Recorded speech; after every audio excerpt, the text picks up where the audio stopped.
Sebentar.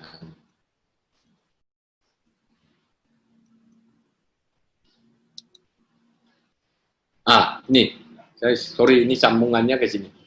Jadi propolis ini itu bisa membantu pemulihan kerja insulin. Jadi fungsi pankreasnya pulih, ya. Ini penelitiannya.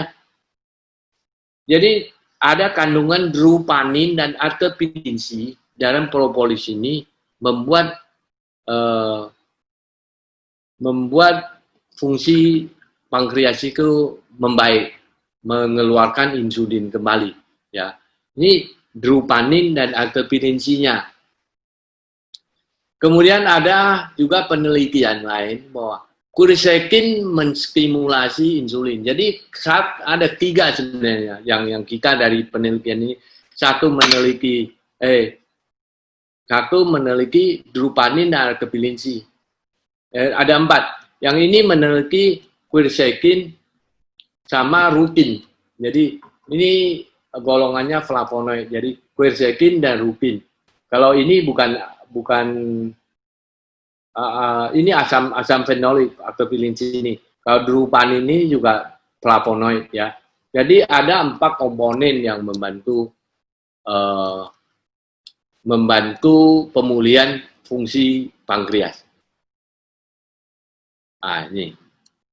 Kemudian ini penelitian lain. Jadi artepirinsi ini membantu adiposit diferensial dan glucose uptake. Jadi dia bisa membantu penyerapan gula, ya. Artepirinsi ini membantu penyerapan gula. Oke, ya, itu ya. Jadi untuk orang diabetes itu sangat bagus sekali dengan minum propolis. Jadi pankreasnya akan pulih, bisa mengeluarkan insulin yang normal untuk mengatasi gulanya, ya. Tapi jangan sampai terlambat. Kalau Anda terlambat mau ngobatin apapun, biasa tidak bisa bantu banyak, ya. Karena organnya keranjur rusak, ya. Organ yang keranjur rusak itu sulit sekali diperbaikin, ya. Sekian banyak ribuan triliunan sel yang harus diperbaikin. Jadi sebenarnya bahasanya mau berapa banyak propolis mungkin Anda minum baru bisa memulihkan selnya, ya. Oke, ini saya kembali sedikit. Ini ada penelitian tentang COVID, ya. Jadi jauh sebelum COVID ini terjadi, kan dulu pernah terjadi virus corona SARS, ya. SARS dan MERS. Ini golongannya SARS dan MERS ini juga keluarga familinya virusnya corona. Sama, ya, turunannya sama, ya. Virus flu burung itu corona juga golongannya, ya. Ini waktu zaman dulu itu udah pernah diteliti. Propolis Brazil ini ternyata bisa mengatasi replikasi virus golongan corona. Ya, ini penelitiannya. Ini penelitiannya sudah lama nih. Jadi corona itu 105 nano. Kalau kita lihat ukurannya, virus influenza itu 100 nano. Makanya virus-virus itu susah sekali diobatin, ya. Karena ibaratnya dia bersembunyi sedikit saja di belakang sel sudah nggak kelihatan. Jadi obat yang dikirim itu terlalu besar, yang nggak bisa mencapai sasaran. Nah, ini penelitian pernah dilakukan terhadap coronavirus, ya. Jadi propolis ini bisa mencegah dia replikasi, penggandaan. Jadi duplikasinya itu keputus. Jadi krisin dan kamferol. Jadi ini 2 zat aktif yang dari golongan flavonoid itu bisa menimbulkan replikasinya terhenti. Nah, ini luar biasa nih, krisin dan kamferol ini, ya. Jadi sifat langsung dari krisin dan kamferol ini antivirus, jadi mencegah virus replikasi. Tapi ada penelitian lain bahwa propolis ini sifatnya anti-inflamasi. Jadi dia mencegah peradangan yang hebat. Jadi tubuh yang mengalami serangan dari satu virus atau bakteri, itu kan dia mengirim protein untuk memberitahu ke sistem pertahanan tubuh.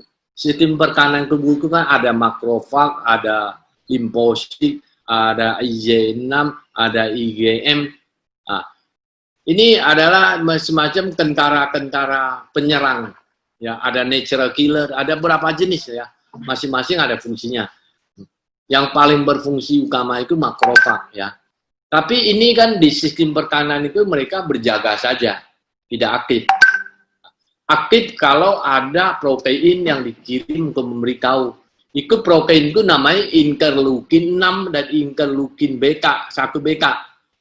Nah, ketika tubuh diserang oleh virus atau bakteri, jadi daerah yang terluka itu langsung mengirim tukang kurirnya, pembawa pesan ya, namanya messenger ya, pembawa pesan. Kasih tahu ke makrofag, kasih tahu ke limfosit, kasih tahu ke IgG, kasih tahu IgM untuk mengirim tentara. Karena respon tubuhnya berlebihan, ya ini kondisi tidak normal ya. Para ahli juga nggak tahu kenapa tubuh bisa bereaksi berlebihan begitu. Mengirimkan protein interleukin 6 dan interleukin 1 beta ini berlebihan, jumlahnya sangat banyak yang disebut dengan badai sitokin. Jadi ini jenis sitokin IL-6 sama IL-1 ini kalau berlebihan disebut badai karena datangnya berbondong-bondong. Nah, ternyata propolis ini kalau tubuh ada terima propolis, dia bisa memodulasi pengiriman permintaan bantuan itu tidak berlebihan. Karena kalau kirim pesannya berlebihan, itu sistem pertahanan bereaksi berlebihan. Wah, ini butuh bantuan yang sangat banyak. Jadi dikirimlah tentara yang berlebihan gitu loh. Nah, kalau tentara yang kirim berlebihan, itu selain virusnya diserang, dia nembak-nembak juga tubuh yang bagian sel-sel yang lain sehingga terjadi kerusakan yang luar biasa. Jadi sel-sel sendiri, sel tubuh itu diserang juga. Jadi ini menimbulkan kerusakan yang luar biasa. Nah, kalau pada orang COVID, itu daerah terutama paru-paru, itu mengalami kerusakan hebat akibat badai sitokin ini. Karena diserang oleh tentara makrofag sendiri. Jadi menimbulkan kerusakan yang hebat. Kalau minum propolis, dia memodulasi, mencegah bahwa pengiriman interleukin nggak boleh terlalu banyak, jadi menurunkan kadar inflamasinya. Nah, ini luar biasa, ini luar biasa sekali. Ini adalah uji klinis tahap ketiga di Brazil, di Universitas São Paulo, São Rafael. Kenapa saya bilang luar biasa? Di antara sekian banyak herbal, ribuan herbal, propolis salah satu, ada beberapa lah mungkin yang pernah diteliti di uji klinis. Ini uji klinisnya sudah tahap 3. Kalau tahap 3 itu sudah pengujian jadi 1, 2, 3. Kalau ujian pertama itu hanya berapa puluh pasien saja yang terkontrol ya. Kalau tahap 2 itu sampai ke tingkat ratusan. Kalau tahap 3 tingkatnya sudah ribuan pasien yang diujikan. Nah, 1 kali lagi uji klinik tahap 4. Kalau 30 ini 30 Agustus kemarin sudah selesai. Ini kalau masuk ke tahap keempat, itu propolis itu akan menjadi obat COVID. Tapi sekarang kan hasil penelitian ini belum diumumkan ya, kita nggak tahu kemana. Tapi sejauh ini tahap 1, tahap 2, tahap 3 uji klinis ini menunjukkan hal yang menggembirakan bahwa propolis itu menghambat replikasi virus dan mencegah badai sitokin sehingga menggembirakan. Makanya diuji sampai ke tahap 3. Nanti kalau diadakan tahap keempat selesai, itu propolis lulus sebagai obat COVID gitu, ya. Jadi sini sebelum karena uji ini kalau medis kan memang sangat ketat ya aturannya karena menyangkut keselamatan manusia ya. Jadi kapannya sangat ketat dan berlangsung sangat lama ya. Tahap keempat itu bisa jadi lebih dari 1 tahun, 2 tahun itu baru bisa selesai. Tapi kalau sampai selesai baru kita mau pakai propolis, sudah terlambat, kemarin sudah sangat banyak. Makanya sebenarnya apa? Menumpang penelitian ini menunjukkan tanda-tanda positif. Kita memberitahu kepada teman-teman kita supaya kalau kena COVID minum propolis. Paling tidak penelitian yang ada menunjukkan hasilnya bagus ya. Ini meningkatkan imun yang penting, meningkatkan daya tahan untuk jaga supaya kita tidak ngalamin kondisi yang sangat parah ya. Nah, ini propolis antiviral ya, sifatnya itu antiviral. Oke, ini juga penelitian lainnya menunjukkan propolis itu sangat bagus sekali untuk SARS-CoV-2 nih ya. Oke, ini juga sama lah penelitiannya. Jadi untuk SARS-CoV-2 ini sangat bagus ya. Jadi COVID itu penyakitnya, virusnya sebenarnya namanya SARS-CoV-2 ya. Jadi ini untuk propolis ini sangat merupakan treatment yang murah meriah. Karena dibanding dengan pengobatan biasa itu sangat mahal. Kan baru beberapa hari lalu KB meluncurkan satu obat COVID ya. Itu harganya satu ampul itu 3 juta. Sekali suntik 3 juta. Anda bayangkan kalau itu ternyata 10 suntikan juga belum menunjukkan kemajuan, sudah berapa puluh juta ya. Propolis ini luar biasa. Ini kalau beberapa pasien yang memakai propolis Brazil ini, itu 3 hari sampai 7 hari, itu COVID-nya sembuh, negatif ya, bisa membaik ya. Jadi antara 3 sampai 7 hari. Yang agak lama itu biasa ada penyakit bawaan lah ya. Tapi selalu tanda-tandanya positif. Jadi saya sendiri kan punya propolis Brazil ya. Nah, itu dan saya sudah cobakan kepada 29 orang yang positif ya. Antara 3 sampai 7 hari. Itu angkanya di kisaran itu. Ada yang 4 hari, ada yang 5 hari. Paling banyak di 3 hari. Beberapa orang ada penyakit bawaan 7 hari.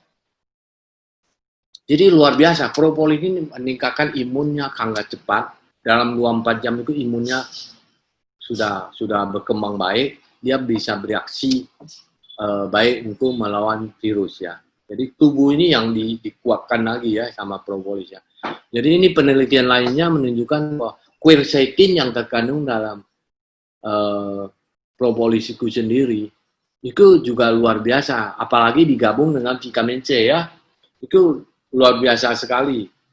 Ini bahkan ya, jadi yang gini ya, hanya dengan quercetin tambah vitamin C itu sudah bisa menunjukkan keampuhan setara remdesivir ya. Remdesivir ini yang sebenarnya dijual oleh Kalbe Pharma 3 juta satu ampul sekali suntik ya. Tapi kalau minum propolis karena ada kandungan quercetin, misalnya Anda minum tambahan vitamin C, itu tingkatannya sudah setara dengan disuntik ampul 3 juta gitu. Padahal Anda hanya minum 1 botol 300.000 ya, bisa melawan remdesivir harga 3 juta. Jadi kalau ini kesimpulan yang saya buat. Bahwa berdasarkan penelitian ya, ini penelitian ya, bukan karangan saya ya, ada 4 mekanisme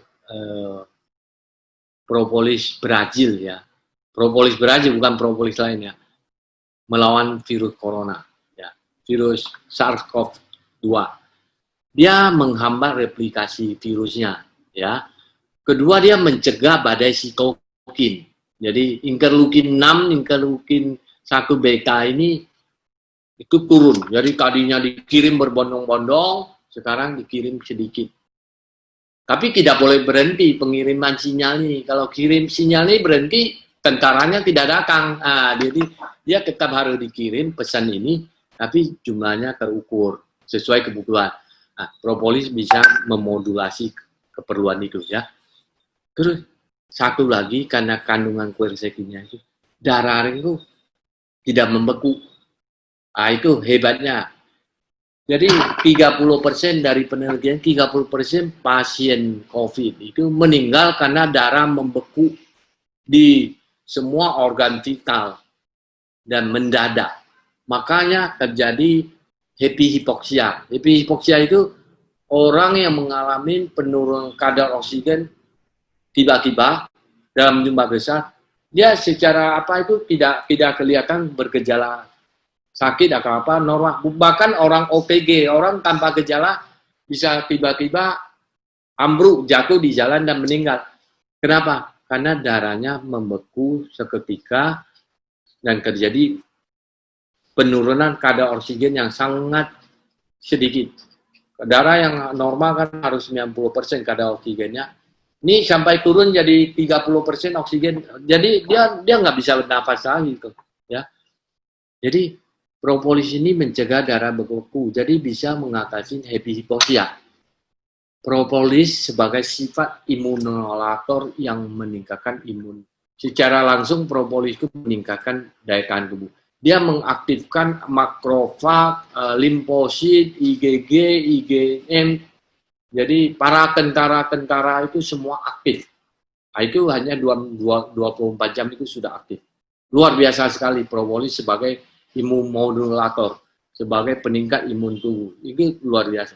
Tapi dia sifatnya imunomodulator ya, bukan sekedar meningkatkan imun. Jadi kalau imunnya kuat, lemah dia naikkan ya. Tapi kalau over tinggi dia turunkan.